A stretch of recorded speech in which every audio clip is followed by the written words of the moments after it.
From member of the gang through friendship to jealousy and cosplaying of Power Rangers? Hello, I'm XRTT and today I'll be talking about the most important must-watch Pokemon anime episodes with Squirtle. But not any Squirtle, very specific one, trained by Ash, the main character of the series. Yes, there will be some spoilers. Episodes featuring Ash Squirtle can be divided into three types.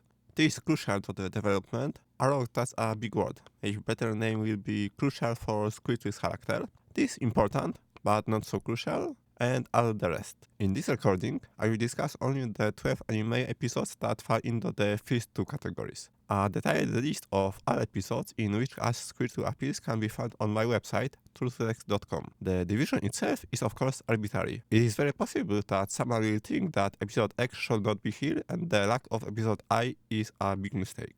As in all Pokemon videos, I use the episode numbering from Bulbapedia. First, the crucial episode 12. Here comes the Squirtle Squad. The episode in which Ash Squirtle and his buddies from the Squirtle Squad debut. We have probably the greatest development of his character here, because the whole squad starts out as a group of Squirtles abandoned by their trainers. There are many engaged in various vandalism and mischief. But they are so well. In the Japanese dub, in this episode they threatened to kill Misty. In the English version, it was softened to a threat to dye her hair. After Team Rocket bombs the heroes and Squirtle lying on his back is defenseless, Ash saves him, risking his life, which creates a bond between them. In the final, the Squirtle Squad is appointed as the official group of firefighters in the city where the action takes place, and their leader joins Ash. Another crucial episode is number 17, Island of the Giant Pokémon. It is important mainly because we have a rather unique opportunity to get to know Ash Pokémon better. As a result of the events of the episode, they are alone and we follow their independent action for some time. We also have unique opportunity to see what they are saying, because we have subtitles explaining their lines. Sometimes we'll explain what other Pokémon are saying in the episodes, but here we have altered dialogues subtitled. Watching the conversation between Ash's Pokémon, this with each other and this with the three Team Rocket's Pokémon, Mew, Coughing and Ekans, is extremely enjoyable. The next crucial episode is 60,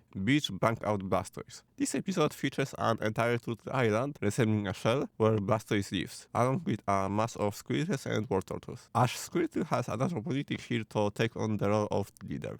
The next two episodes are important. Number 76, Fire and Ice, has a relatively small Squirtle presence, but he allows Ash to win a battle that advances him further in the Indigo Plateau Conference. In episode 79, Friends and Foe alike, Ash used Squirtle in battle again. This time, he is easily put to sleep and defeated by Richie's Butterfly. Episode 103, Misty Missed Her Match, was also important because it features a significant fight between Squirtle and one of the leaders, Ruddy. During the fight, Squirtle lands the Hydro Pump attack, which he used in a style that copies the associated with Gamera. Episode 106, the Pokémon Water War, is crucial in my opinion, firstly because there are tons of scenes with turtle Pokémon, secondly because the plot is interesting.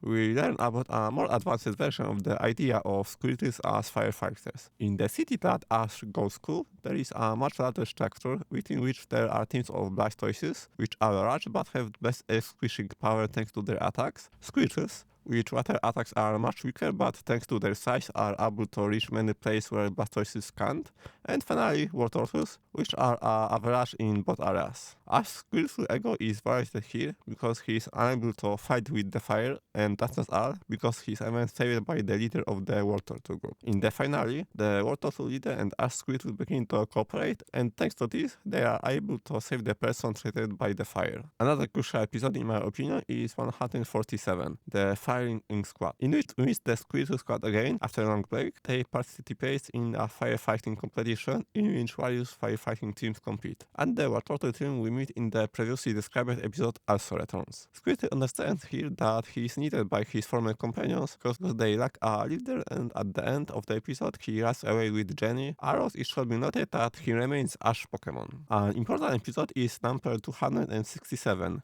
Love Pokemon Style, in which Squirtle returns to Ash for a moment, and at the right moment, because he needs a water Pokemon for his team because Klinger is injured. We see here how Squirtle has developed in the meantime. He uses his skill gained while putting out fires to win the battle. The next two episodes are a kind of a duo. Both are important. First, the 189 episode of Ruby and Sapphire subseries, 463 episode overall, titled Gathering the Gang of Four. The whole OG team returns here. Ash always has Pikachu, but Squirtle, Bulbasaur and Charizard return to the team. And they get back together during this episode, of course, having to face Team Rocket's plan. In the next episode, 119 episode of Ruby and Sapphire subseries, 464 episode overall, Pace, the final frontier, we have the last battle that Ash Squirtle participates in. And it's a great battle. Squirtle fights at a level never seen before and wins against Brandon's ninjas. Solrock defeats him throughout. Apart from appearances in Ash Memories or a cameo in one of the episodes of Sun and Moon, we have to wait a long time for another regular appearance of Ash Squirtle. Until one of the last episodes with us, 141 episode of Pokémon Journeys, the series, 1226 episode overall, a squad's worth of spation. This episode is entirely centered on the Squirtle squad, so Ash Squirtle also appears, but due to a misunderstanding, he thinks that Ash ignored him. We also have Bulbasaur and Charizard here, a very cool, very nostalgic episode. In this recording, I focus on the regular episodes of the anime, but in fact, a few words about other things won't hurt. Cinematically, Squirtle only has a significant role in the first movie, of course in both versions of it. The original, the first movie, Mewtwo Strikes Back, and the CGI remake, Pokémon Mewtwo Strikes Back Evolution. I had a separate recording about this movie some time ago. In addition, he had a small role in the second film, and in the 10th film he appears in the form of a scene as part of a montage of scenes from previous films. As part of the Pikachu Source series, usual bonus episode with characteristic feature is the lack or microscopic participation of human characters that are focused on Pokémon. Squirtle, as Ash Pokémon, appears in a very large number of scenes within the first 6 episodes. They may not be mega important for